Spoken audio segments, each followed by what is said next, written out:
Welcome to another episode, actually the final episode of 2025 of Making Moves Monday. Can you believe that it's already about to be 2026? Seems like the time flew by and I don't know if we were really prepared for how fast it was gonna go by. I know a lot has happened this year. But on this last final Making Moves Monday, we actually have two challenges that I'm gonna pose to you this week. The first one is, reflect back on your wins from 2025. You're gonna spend most of your time thinking about what didn't work, how you fell off the diet, how you didn't budget the way you wanted to budget, how you set goals and you didn't accomplish them. We're gonna spend so much time in that negative side of what we didn't do. I don't think we balance that enough with celebrating our wins. So let's recap a little bit about my 2025. First of all, I published my first book, Stop Trying to Be a Leader, which was crazy to even think about that I'm actually a published author. You can go get that, by the way, on Amazon anytime you feel like you need to have some information around leadership. What else did I do? Let's see. My wife and I, we went out to Cabo, which was our honeymoon spot. It's our favorite spot to go. We spent a week at a resort. We enjoyed it. We got a chance to relax, refresh, and just kind of pour into each other. We did nothing but just kind of lay out at the resort the entire time. So we're definitely excited about that. I went to Sedona on my first hike. To see the red rocks. It was phenomenal. I enjoyed the peace and serenity that allowed me to get. I think that's our second new favorite spot that we'll be visiting quite often.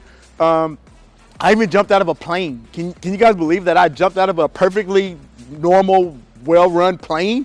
That was exciting. It helped me overcome some fears that I had of heights, but one of the most exhilarating experiences I've ever had in my life. My wife and I, we led our life group at church, which we love leading the married life couples group. We enjoyed the fun times, the relationships that were built. We also served as essential coaches at our church. Legacy is a phenomenal church. I just want to put a plug for Legacy. We were able to kind of lead in a couple of different areas, and we're kind of growing even in that space. I'm excited about that. I also passed out at the gym a few months ago from working out, ended up having to go to the hospital to run all these tests. And I know you're probably thinking, well, that's actually not a win. That sounds more like a loss. No, that actually is a win because it forced me to get some health checks done. And I encourage all men, I encourage all people, go get your health done. Go get your blood work done. Make sure that everything is going the way that it's supposed to go and the body's performing the way that it's supposed to perform. So even in passing out, I celebrated that as a win. And as I'm even going through and talking about my wins from 25 right now, I'm getting a sense of excitement. I feel some momentum coming up upon me just in talking about my wins. That's why that's so impactful, to go back and not only reflect on what didn't work, reflect on what did work. Celebrate yourself, celebrate your wins. That's the first part of the challenge. The second part of the challenge is this: get ready for 2026. 2025 is about to be over. There's nothing we can do about with the wins or the losses.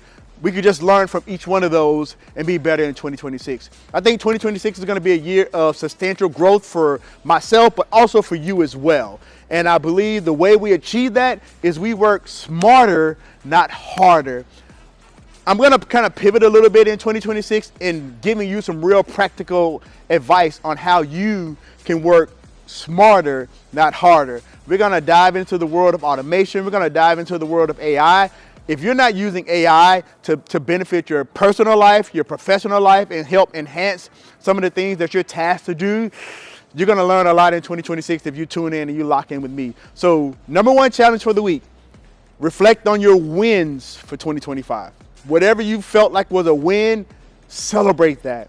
Challenge number two: get ready for 2026. Let's step into the new year with purpose. Let's step into the new year with promise. Let's step into the new year expecting something great to happen. You guys be blessed. If I don't talk to you before Thursday, Happy New Year. Be blessed.